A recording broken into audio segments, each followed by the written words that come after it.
ಕಲಬುರಗಿಯಲ್ಲಿ ತಳವಾರರಿಗೆ ಎಸ್ಟಿ ಜಾತಿ ಪ್ರಮಾಣ ಪತ್ರ ನೀಡಲಾಗುವುದು. ಉಸ್ತುವಾರಿ ಸಚಿವ ಪ್ರಿಯಾಂಕ ಖರ್ಗೆ ಭರವಸೆ.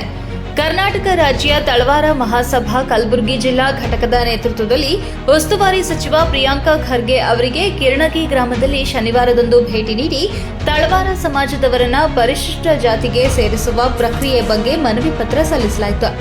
ತಳವಾರ ಸಮಾಜದ ನೈಜ ಹಕ್ಕುಗಳನ್ನು ಮನ್ನಿಸಲು ಅಗತ್ಯ ಕ್ರಮ ಕೈಗೊಳ್ಳುವ ಭರವಸೆಯೊಂದಿಗೆ ಮಾತನಾಡಿದ ಸಚಿವ ಖರ್ಗೆ ಅವರು ತಳವಾರ ಸಮಾಜದವರು ನ್ಯಾಯಕ್ಕೆ ಅರ್ಹರು. ಜಿಲ್ಲಾಧಿಕಾರಿ ಹಾಗೂ ತಹಶೀಲ್ದಾರರಿಗೆ ಈ ಸಂಬಂಧ ತಕ್ಷಣ ಸೂಚನೆ ನೀಡಲಾಗುತ್ತದೆ. ಈ ಪ್ರಕ್ರಿಯೆ ಹೆಚ್ಚು ಸಮಯ ತೆಗೆದುಕೊಳ್ಳಬಾರದು. ಅಧಿಕಾರಿಗಳು ಗಂಭೀರವಾಗಿ ಈ ವಿಷಯವನ್ನ ಪರಿಗಣಿಸಬೇಕು ಎಂದು ತಿಳಿಸಿದರು. ಈ ಭೇಟಿಗೆ ಕಾಲು ಮರೆಗೆ ಹಲವಾರು ಪ್ರಮುಖ ಮುಖಂಡರು ಹಾಜರಿದ್ದರು. ಕಲಬುರಗಿ ಜಿಲ್ಲಾ ಘಟಕದ ಅಧ್ಯಕ್ಷ ಚಂದ್ರಕಾಂತ್ ದಶರಥ ತಳವಾರ, ಹೋರಾಟಗಾರ ದಿಗಂಬರ್ ಗಾಡಪ್ಪಗೋಳ, ಯುವ ಮುಖಂಡ ಸಂತೋಷ್ ತಳವಾರ ದೇಸಾಯಿ, ಶಿವಪ್ಪ ಹೊಸಮನಿ, ಬಸವರಾಜ್ ದಸರಗೋಳ, ಮಲ್ಲಪ್ಪ ಮದ್ರಕಿ, ಶರಣಪ್ಪ ದಿಡ್ಡಿಮನಿ, ಮಲ್ಲಪ್ಪ ಗೊಬ್ಬೂರ್, ಮಲ್ಲಿಕಾರ್ಜುನ್ ಭಾನೋಭೋ, ಭಗವಂತ ಈರಭ, ಸಿದ್ದು ಸರಡಗಿ, ಈರಣ್ಣ ತತ್ತಿ, ಮಲ್ಲಿಕಾರ್ಜುನ್ ಅಲ್ಲೋಳಿ, ಜಗನ್ನಾಥ ರಾಜಾಪುರ, ಧೂಳಪ್ಪ ರಾವೂರ, ವೀರೇಶ್ ಜಾಪೂರ ಸೇರಿದಂತೆ ಹಲವರು ಪ್ರಮುಖರು ಉಪಸ್ಥಿತರಿದ್ದರು.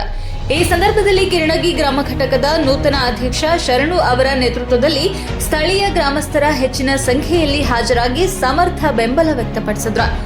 ಈ ಸಂದರ್ಭದಲ್ಲಿ ತಳವಾರ ಸಮಾಜದ ಬೇಡಿಕೆಗಳಿಗೆ ಸರ್ಕಾರ ಸ್ಪಂದಿಸಬೇಕೆಂಬ ಆಗ್ರಹವೂ ವ್ಯಕ್ತವಾಯಿತು. ಅದು ನೀವು ಕೊಡಲೇಬೇಕು ಅಂತ ಹೇಳಿದ್ರಿ. ಅದಾದ್ಮೇಲೆ 25-30 ಜನ ಕೊಟ್ಟಿದ್ದಾರೆ. ಇನ್ನ 8-10 ಜನ ಪೆಂಡಿಂಗ್ ಇದೆ ಅಂತ ಅವ್ರ ಮಾಹಿತಿಯನ್ನು ಕೊಟ್ಟಿದ್ದಾರೆ. ನಾಳೆ ಅವ್ರ ಜೊತೆ ನಾನು ವೆರಿಫೈ ಮಾಡಿಬಿಟ್ಟು ಅದೇ ದಾಖಲೆಗಳಿದೆ ಖಂಡಿತವಾಗಿ ಕೊಡಿ ಅಂತಾನೆ ನಾನು ನಿಮ್ಗೆ ಹೇಳಿಲ್ಲ. ಅದನ್ನ ಚೆಕ್ ಮಾಡಿಸ್ಕೋತೀನಿ. ಮತ್ತು ವಿಶೇಷವಾಗಿ